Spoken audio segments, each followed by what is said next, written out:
Hello everyone and welcome back to the channel. I am Tonish और आज हम sociological school of law को explore करेंगे, जो लीगल थ्योरी का एक इम्पॉर्टेंट पर्सपेक्टिव है और जो लॉ और सोसाइटी के बीच के इंटरेक्शन पर फोकस करता है। ये स्कूल लॉ को सिर्फ एक सेट ऑफ रूल्स के रूप में नहीं देखता, बल्कि ये लॉ को एक डायनेमिक इंस्टीट्यूशन के रूप में देखता है जो सोसाइटी के बिहेवियर को रिफ्लेक्ट और शेप करता है। सोशियोलॉजिकल स्कूल ऑफ लॉ का ये मानना है कि लॉज आइसोलेशन में नहीं बनते, बल्कि वो सोसाइटी के साथ इवॉल्व करते हैं और सोसाइटी की नीड्स और चैलेंजेस को एड्रेस करते हैं। हमें इस पर्सपेक्टिव को समझना जरूरी है ताकि हम ये समझ सकें कि लॉ को किस तरह से सोशल कंट्रोल, हार्मनी और जस्टिस के लिए यूज किया जा सकता है। इस वीडियो में हम डिस्कस करेंगे सोशियोलॉजिकल स्कूल के कंसेप्ट, कैरेक्टरिस्टिक्स, इसकी हिस्टोरिकल डेवलपमेंट, इसके की थिंकर्स, इसके core principles, modern legal system में उन प्रिंसिपल्स की एप्लीकेशंस और लास्टली इस स्कूल के क्रिटिसिज्म्स और लिमिटेशंस। इस वीडियो के एंड तक हम ये समझ पाएंगे कि सोशियोलॉजिकल स्कूल किस तरह से लीगल थ्योरी और रियल वर्ल्ड सोसाइटल इश्यूज के बीच के गैप को ब्रिज करता है। तो चलिए शुरू करते हैं इसके कंसेप्ट और कैरेक्टरिस्टिक्स से। Sociological school of law jurisprudence का एक यूनिक पर्सपेक्टिव है जो लॉ और सोसाइटी के बीच के डायनेमिक रिलेशनशिप पर एम्फेसाइज करता है। इसका एम है ये समझाना कि लॉ कैसे एक सोसाइटल इंस्टीट्यूशन के रूप में काम करता है जो सोसाइटी की वैल्यूज और बिहेवियर को रिफ्लेक्ट करता है और उन्हें शेप करता है। सोशियोलॉजिकल स्कूल लॉ को सिर्फ एक सेट ऑफ रूल्स नहीं, बल्कि एक लिविंग इंस्टीट्यूशन समझता है जो डीपली सोसाइटी की नीड्स, कस्टम्स और वैल्यूज से जुड़ा हुआ है। ये इस बात को रिकॉग्नाइज करता है कि लॉ सोसाइटी के साथ इवॉल्व होता है और ऑर्डर मेंटेन करने और जस्टिस अचीव करने में ये एक इम्पॉर्टेंट रोल प्ले करता है। अगर बात करें इस स्कूल के कोर कंसेप्ट की, तो ये स्कूल लॉ को एक टूल समझता है जो सोशल कंट्रोल के लिए बना है, जिसका एम है बिहेवियर को रेगुलेट करना और कम्युनिटी में हार्मनी इंश्योर करना। ये लॉ के सोशल इम्पैक्ट पर फोकस करते हुए उसकी रियल लाइफ फंक्शनिंग को स्टडी करता है। For example, public safety laws, जैसे कि ड्राइव करते टाइम सीट बेल्ट लगाना, जो बिहेवियर को इन्फ्लुएंस करता है और सोसाइटल वेलबींग को प्रमोट करता है। ये अप्रोच लॉ के लिटरल वर्ड से अलग हटकर हमें ये समझाती है कि लॉज सोसाइटी को कैसे इन्फ्लुएंस करते हैं और कैसे सोसाइटल चेंजेस लीगल फ्रेमवर्क्स को शेप करते हैं। चलिए अब बात कर लेते हैं सोशियोलॉजिकल स्कूल के की कैरेक्टरिस्टिक्स की। फर्स्ट है सोशल इंस्टीट्यूशन, यानी लॉ को सोसाइटी का एक इंटीग्रल पार्ट समझा जाता है जो अपनी चेंजिंग नीड्स और चैलेंजेस के हिसाब से इवॉल्व करता है। फॉर एग्जाम्पल, क्लाइमेट चेंज के रिस्पॉन्स में एनवायरमेंटल लॉज का इवोल्यूशन। सेकंड है इसका डायनेमिक और इवॉल्विंग नेचर, यानी इस स्कूल के अकॉर्डिंग लॉज स्टैटिक नहीं होते, ये सोसाइटी के ट्रांसफॉर्मेशन के साथ अडॉप्ट करते हैं। फॉर एग्जाम्पल, जैसे टेक्नोलॉजी के एडवांसमेंट के साथ डाटा प्राइवेसी लॉज का इंट्रोडक्शन। थर्ड है फोकस ऑन सोशल इम्पैक्ट, यानी इस स्कूल का फोकस लॉज के सोशल इम्पैक्ट पर है, ना कि उनकी टेक्निकल या थ्योरेटिकल एस्पेक्ट्स पर। For example, anti discrimination laws का वर्कप्लेस इक्वालिटी पर इम्पैक्ट। और फोर्थ कैरेक्टरिस्टिक है law as a tool of social justice, यानी ये लॉ के रोल को हाईलाइट करता है जो सोसाइटल इनइक्वालिटीज को एड्रेस करता है और मार्जिनलाइज्ड ग्रुप्स के लिए जस्टिस इंश्योर करता है। फॉर एग्जाम्पल, इक्वल अपॉर्चुनिटीज को प्रमोट करने के लिए अफर्मेटिव एक्शन पॉलिसीज। इन सभी कैरेक्टरिस्टिक्स पर फोकस करके सोशोलॉजिकल स्कूल एक कॉम्प्रिहेंसिव फ्रेमवर्क प्रोवाइड करता है, जिससे हमें ये समझ आता है कि लॉज प्रैक्टिकल लाइफ में कैसे फंक्शन करते हैं और सोसाइटल प्रोग्रेस में ये कैसे कंट्रीब्यूट करते हैं। तो अब जब हमने इस स्कूल के कंसेप्ट और कैरेक्टरिस्टिक्स को जान लिया है, चलिए बात करते हैं इस स्कूल की हिस्टोरिकल डेवलपमेंट और इसके की थिंकर्स की। ये स्कूल पुरानी लीगल थ्योरीज की लिमिटेशन के अगेंस्ट एक रिस्पॉन्स था, जिसमें लॉ को एक सोशल इंस्टीट्यूशन के रूप में समझाया गया। सोशोलॉजिकल स्कूल 19th और अर्ली 20th सेंचुरी में डेवलप हुआ, क्योंकि उस टाइम पर एक ऐसी लीगल थ्योरी की नीड थी जो लॉज के सोशल कंटेक्स्ट को भी कंसीडर करे, और इसीलिए ये लीगल पॉजिटिविज्म के फॉर्मलिज्म और नेचुरल लॉ थ्योरीज के एब्स्ट्रैक्ट नेचर के रिस्पॉन्स में डेवलप हुआ। चलिए बात करते हैं इसके हिस्टोरिकल कंटेक्स्ट की। 19th सेंचुरी के दौरान सोसाइटीज रैपिडली इंडस्ट्रियलाइजेशन और सोशल चेंजेस से गुजर रही थी, और उस टाइम पर जो भी एग्जिस्टिंग लीगल थ्योरीज थी वो लॉज और सोसाइटल नीड्स के कॉम्प्लेक्स रिलेशनशिप को एड्रेस नहीं कर पा रही थी, और इसीलिए सोशोलॉजिकल स्कूल का राइज हुआ, जो लॉ को प्रैक्टिकल और रियल वर्ल्ड कंटेक्स्ट में पढ़ने पर फोकस करता है। चलिए अब बात करते हैं उन की थिंकर्स की जिन्होंने इस स्कूल को डेवलप करने में इंपॉर्टेंट रोल प्ले किया है। सबसे पहले हैं अगस्ट कॉम्टे, जिन्हें सोशोलॉजी का फादर माना जाता है। कॉम्टे ने सोसाइटी को साइंटिफिक तरीके से स्टडी करने का आइडिया दिया। उन्होंने ये एम्फेसाइज किया कि लॉज को ब्रॉडर सोसाइटल सिस्टम के पार्ट के रूप में एनालाइज किया जाना चाहिए। उनकी साइंटिफिक अप्रोच ने सोशोलॉजी को लीगल थ्योरी में इंटीग्रेट करने का ग्राउंडवर्क प्रोवाइड किया। नेक्स्ट हैं यूगल इलरिच। इन्होंने लिविंग लॉ का कंसेप्ट इंट्रोड्यूस किया, जो सोसाइटी में प्रैक्टिस होने वाले लॉ को रेफर करता है, ना कि उस लॉ को जो स्टैट्यूट्स में लिखा होता है। इनका की आइडिया ये था कि फॉर्मल लॉज अक्सर उन कस्टम्स और नॉर्म्स से अलग होते हैं जो एवरीडे लाइफ को गवर्न करते हैं। फॉर एग्जाम्पल, स्मॉल कम्युनिटीज में इनफॉर्मल प्रैक्टिसेस जैसे मीडिएशन के थ्रू कॉन्फ्लिक्ट्स को रिजॉल्व करना, ये लिविंग लॉ का एक प्रैक्टिकल एग्जाम्पल है। एलरिच का फोकस लिविंग लॉ पर था, जिससे लीगल स्कॉलर्स का ध्यान रियल लाइफ में लॉज और कस्टम्स की एप्लीकेशन पर गया। थर्ड हैं रॉस्को पाउंड। उन्होंने सोशोलॉजिकल जूरिस्प्रूडेंस को सपोर्ट किया और उन्होंने लॉ को सोशल इंजीनियरिंग के एक टूल के रूप में समझाया। उनका की आइडिया ये था कि लॉज को सोसाइटल इंटरेस्ट्स को बैलेंस करते हुए हार्मनी और जस्टिस को प्रमोट करना चाहिए। फॉर एग्जाम्पल, लेबर लॉज, जिनका एम होता है कि वो वर्कर्स के राइट्स और एम्प्लॉयर्स के इंटरेस्ट्स के बीच बैलेंस बनाए रखें। और फोर्थ हैं इमाइल दुर्खाइम।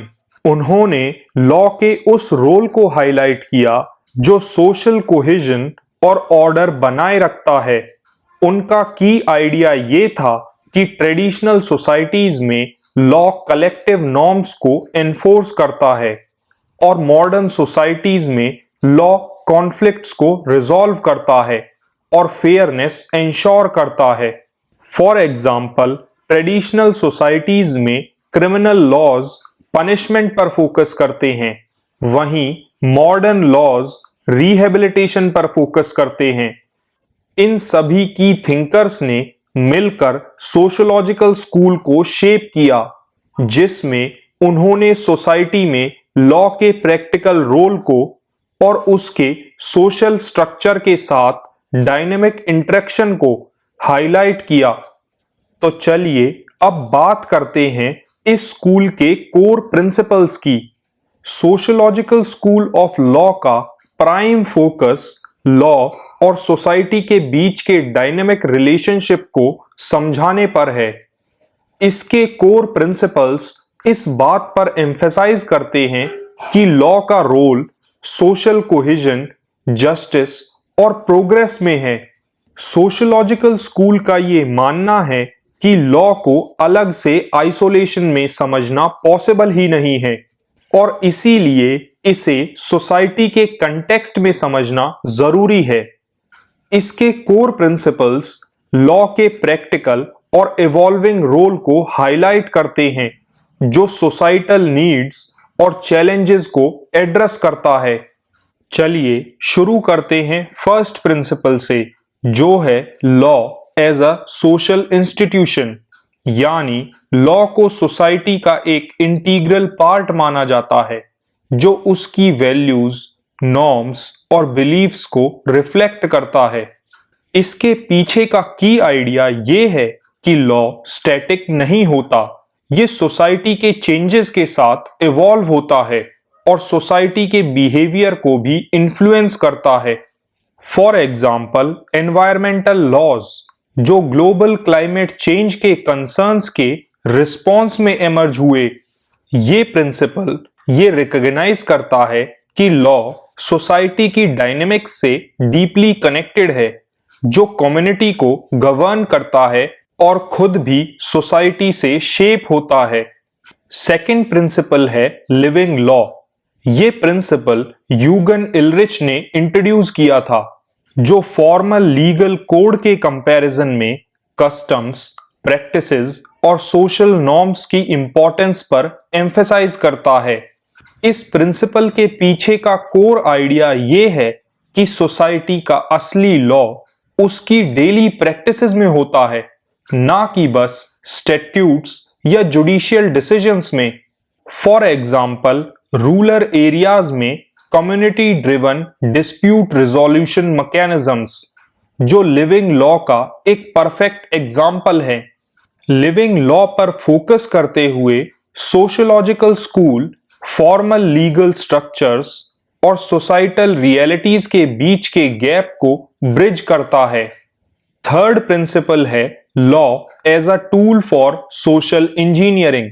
ये प्रिंसिपल रॉस्को पाउंड ने पॉपुलराइज किया, जिसमें लॉ को एक मैकेनिज्म माना गया जो कंपीटिंग सोसाइटल इंटरेस्ट्स को बैलेंस करता है। इसका कोर आइडिया ये है कि लॉ को सोशल प्रॉब्लम्स को एड्रेस करना चाहिए और अलग अलग ग्रुप्स के इंटरेस्ट्स को हार्मोनाइज करके इसे जस्टिस को प्रमोट करना चाहिए। फॉर एग्जाम्पल लेबर लॉज जो वर्कर्स के राइट्स और एम्प्लॉयर्स की नीड्स के बीच बैलेंस क्रिएट करते हैं ताकि वर्कप्लेस में फेयरनेस मेंटेन रहे। और फोर्थ प्रिंसिपल है functional role of law. Emile Durkheim ने लॉ के रोल को सोशल कोहेजन मेंटेन करने और कॉन्फ्लिक्ट्स को रिजॉल्व करने में हाईलाइट किया। इस प्रिंसिपल का कोर आइडिया ये था कि ट्रेडिशनल सोसाइटीज में लॉ कलेक्टिव नॉर्म्स को रीइंफोर्स करता है, जबकि मॉडर्न सोसाइटीज में ये डिस्प्यूट्स को रिजॉल्व करता है और फेयरनेस को मेंटेन करने पर फोकस करता है। फॉर एग्जाम्पल मॉडर्न सोसाइटीज में क्रिमिनल लॉ रिहेबिलिटेशन पर फोकस करते हैं ताकि रीइंटीग्रेशन हो सके। ये प्रिंसिपल लॉ की अडेप्टेबिलिटी को दिखाता है, जो ट्रेडिशनल और मॉडर्न कंटेक्स्ट दोनों में रेलेवेंट है। और इसका लास्ट प्रिंसिपल है law and social justice. Sociological school ये एम्फेसाइज करता है कि लॉ का रोल है इन इक्वेलिटीज को एड्रेस करना और मार्जिनलाइज्ड ग्रुप्स के लिए जस्टिस को प्रमोट करना। इस प्रिंसिपल के पीछे का की आइडिया ये है कि लॉ को सोसाइटी की वैल्यूज जैसे कि फेयरनेस और इक्विटी को रिफ्लेक्ट करना चाहिए और वनरेबल पॉपुलेशन के राइट्स को प्रोटेक्ट करना चाहिए। For example, affirmative action policies जो एजुकेशन और एम्प्लॉयमेंट में इक्वल अपॉर्चुनिटी को प्रमोट करती हैं। ये सभी प्रिंसिपल्स क्यूमुलेटिवली सोशलॉजिकल स्कूल के फोकस को दिखाते हैं, जो लॉ और सोसाइटी के बीच के प्रैक्टिकल और डायनेमिक रिलेशनशिप को समझाने पर है। तो अब जब हमने सोशलॉजिकल स्कूल के कोर प्रिंसिपल्स को समझ लिया है, चलिए इनकी प्रैक्टिकल एप्लीकेशंस को देखते हैं। सोशलॉजिकल स्कूल का फोकस लॉ और सोसाइटी के डायनेमिक रिलेशनशिप पर है, जो मॉडर्न लीगल सिस्टम्स के कई एस्पेक्ट्स को इन्फ्लुएंस करता है, फिर चाहे वो पॉलिसी मेकिंग हो या जुडिशियल एक्टिविज्म। तो चलिए सबसे पहले बात करते हैं सोशल लेजिस्लेशन के रोल के बारे में। ऐसे लॉज जो सोसाइटल इश्यूज को एड्रेस करते हैं, जैसे कि इनइक्वालिटी, पॉवर्टी और डिस्क्रिमिनेशन, वो सोशलॉजिकल अप्रोच को रिफ्लेक्ट करते हैं। फॉर एग्जाम्पल, लेबर लॉज जो वर्कर्स के राइट्स को प्रमोट करते हैं और फेयर वेजेस और वर्किंग कंडीशंस को रेगुलेट करते हैं। सिमिलरली, एक और एग्जाम्पल है एंटी डिस्क्रिमिनेशन लॉज, जो जेंडर, रेस या रिलीजन के बेसिस पर इनइक्वालिटी को कॉम्बैट करते हैं। ये लॉज सोशल जस्टिस को प्रमोट करते हैं और कंपीटिंग सोशल इंटरेस्ट्स को बैलेंस करते हैं। सोशल लेजिस्लेशन ये दिखाता है कि लॉज को सोसाइटल नीड्स को एड्रेस करने और इक्विटी को फॉस्टर करने के टूल के रूप में कैसे यूज किया जा सकता है। सेकेंड एप्लीकेशन है जुडिशियल एक्टिविज्म। कोर्ट्स अक्सर सोशलॉजिकल अप्रोच अडॉप्ट करते हैं ताकि लॉज को इस तरह इंटरप्रिटेट किया जा सके जो जस्टिस और सोसाइटल वेलफेयर को प्रमोट करे। For example, Vishakha versus state of Rajasthan का केस, जिसने वर्कप्लेस हैरासमेंट्स के लिए गाइडलाइंस एस्टैब्लिश की। ये केस कोर्ट के सोसाइटल इश्यूज को एड्रेस करने के रोल को रिफ्लेक्ट करता है। जुडिशियल एक्टिविज्म ये इंश्योर करता है कि लॉज को इस तरह इंटरप्रिटेट किया जाए कि वो सोसाइटल वैल्यूज के साथ अलाइन करें और इमर्जिंग चैलेंजेस को एड्रेस करें। जुडिशियल एक्टिविज्म के थ्रू कोर्ट एक प्रोएक्टिव रोल प्ले करती है ताकि लॉज जस्टिस और फेयरनेस को अपहोल्ड करते हुए सोसाइटल नीड्स के साथ इवॉल्व हो सके। थर्ड एप्लीकेशन है policy making and law reforms. Legislators sociological insights का यूज करते हैं ताकि ऐसी पॉलिसीज और लॉ डिजाइन कर सके जो सोसाइटल प्रायोरिटीज को रिफ्लेक्ट करें। फॉर एग्जाम्पल, एनवायरमेंटल लॉज जो क्लाइमेट चेंज और सस्टेनेबिलिटी को एड्रेस करते हैं। सिमिलरली, वेलफेयर प्रोग्राम्स जो बेसिक ह्यूमन राइट्स को इंश्योर करते हैं और पॉवर्टी को रिड्यूस करते हैं। पॉलिसी मेकिंग में सोशलॉजिकल अप्रोच ये इंश्योर करती है कि लॉज पॉपुलेशन की रियल नीड्स को एड्रेस कर सकें। और फोर्थ एप्लीकेशन है criminal law reforms. Sociological approach retribution के बजाय रिहेबिलिटेशन और री इंटीग्रेशन को ज्यादा इंपॉर्टेंस देती है। For example, restorative justice programmes जो हार्म को रिपेयर करते हैं और रिलेशनशिप्स को रीबिल्ड करते हैं। ये रिफॉर्म्स एक ज्यादा ह्यूमेन और इफेक्टिव क्रिमिनल जस्टिस सिस्टम को प्रमोट करते हैं। रिहेबिलिटेशन पर फोकस करके रूट कॉज को एड्रेस करते हुए sociological principles criminal law reforms में एक बैलेंस्ड पर्सपेक्टिव लेकर आते हैं। ये सभी प्रिंसिपल्स मिलकर हमें गाइड करते हैं कि लॉज कैसे क्रिएट और अप्लाई किए जाएं ताकि जस्टिस और सोसाइटल प्रोग्रेस को प्रमोट किया जा सके। तो अब जब हमने सोशियोलॉजिकल स्कूल ऑफ लॉ को अच्छे से समझ लिया है, चलिए इसके क्रिटिसिज्म्स और लिमिटेशंस की बात कर लेते हैं। सोशियोलॉजिकल स्कूल ने लीगल थ्योरी और प्रैक्टिस को काफी इन्फ्लुएंस किया है, लेकिन इसका लॉ के सोसाइटल एस्पेक्ट पर फोकस करना कुछ कंसर्न्स को भी रेज करता है। सबसे पहला क्रिटिसिज्म है लैक ऑफ ऑब्जेक्टिविटी। क्रिटिक्स का ये कहना है कि सोशियोलॉजिकल स्कूल जब सोसाइटल फैक्टर्स पर ज्यादा फोकस करता है तो लॉ का ऑब्जेक्टिव एनालिसिस मुश्किल हो जाता है, यानी सोसाइटल नीड्स और वैल्यूज की इंटरप्रिटेशन अलग हो सकती है, जिससे सब्जेक्टिव बायस आ जाता है। फॉर एग्जाम्पल, जिन लीगल रिफॉर्म्स को एक ग्रुप जरूरी समझता है, उन्हीं लीगल रिफॉर्म्स को दूसरा ग्रुप एक्सेसिव या अनफेयर मान सकता है। ये सब्जेक्टिविटी लॉ बनाने और इंटरप्रेट करने के प्रोसेस को कॉम्प्लेक्स बना देती है, खासकर डाइवर्स सोसाइटीज में। सेकेंड क्रिटिसिज्म है over emphasis on social justice.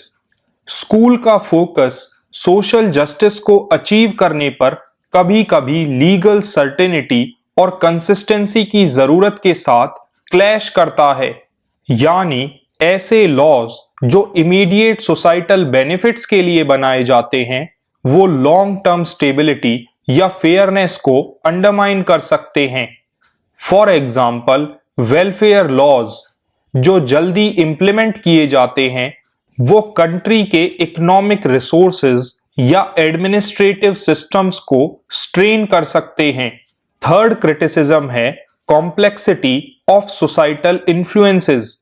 Society पे इन्फ्लुएंस करने वाले कई फैक्टर्स को समझना और एड्रेस करना लॉ मेकर्स और जजेस के लिए एक ओवरवेलमिंग टास्क हो सकता है, यानी लॉज सभी रेलेवेंट सोसाइटल डायनेमिक्स को एड्रेस नहीं कर पाते, जिससे अनइंटेंडेड कॉन्सिक्वेंसेस हो सकते हैं। फॉर एग्जाम्पल, डिजिटल प्लेटफॉर्म्स को रेगुलेट करने के लिए किए गए एफर्ट्स कई बार टेक्नोलॉजिकल एडवांसमेंट्स के साथ पेस नहीं रख पाते हैं। ये कॉम्प्लेक्सिटीज ये दिखाती हैं कि लॉज बनाते वक्त डाइवर्स सोसाइटल इंटरेस्ट को बैलेंस करना कितना मुश्किल हो सकता है, स्पेशली जब वर्ल्ड इतनी तेजी से चेंज हो रहा हो। और फोर्थ क्रिटिसिज्म है नेग्लेक्टिंग इंडिविजुअल राइट्स। स्कूल का फोकस कलेक्टिव वेलफेयर पे कभी कभी इंडिविजुअल राइट्स को ओवरशैडो कर सकता है, यानी जो लॉ मेजॉरिटी के लिए बनाए जाते हैं वो माइनॉरिटी ग्रुप को नुकसान पहुंचा सकते हैं और कुछ केसेस में इंडिविजुअल्स के फ्रीडम्स को हैम्पर कर सकते हैं। फॉर एग्जाम्पल, पब्लिक हेल्थ मेजर्स जो इमरजेंसी के दौरान इंप्लीमेंट किए जाते हैं वो कई बार पर्सनल लिबर्टीज के अगेंस्ट हो सकते हैं, लेकिन इन सभी क्रिटिसिज्म्स के बावजूद ये स्कूल एक इम्पॉर्टेंट पर्सपेक्टिव देता है जो लॉ और सोसाइटी के डायनामिक रिलेशनशिप को समझने के लिए काफी इम्पॉर्टेंट है। तो हम अपने इस डिस्कशन को कंक्लूड करते हुए ये कह सकते हैं कि सोशियोलॉजिकल स्कूल सोसाइटी और लॉ के बीच के रिलेशन को समझाने के लिए एक डायनेमिक और प्रैक्टिकल अप्रोच प्रोवाइड करता है। ये लॉ को एक लिविंग इंस्टीट्यूशन के रूप में देखता है जो सोसाइटल वैल्यूज को रिफ्लेक्ट करता है और उन्हें शेप करता है। ये मॉडर्न जूरिस्प्रूडेंस का एक एसेंशियल पर्सपेक्टिव है, क्योंकि ये लीगल थ्योरी और रियल वर्ल्ड एप्लीकेशन के बीच के गैप को ब्रिज करता है। तो अगर आपको ये वीडियो हेल्पफुल लगा तो इसे लाइक करें, अपने दोस्तों के साथ शेयर करें और चैनल को सब्सक्राइब कर लें। थैंक यू फॉर वॉचिंग और मिलते हैं हम अपनी नेक्स्ट वीडियो में, जहां हम जूरिस्प्रूडेंस के एक और लीगल कंसेप्ट को एक्सप्लोर करेंगे।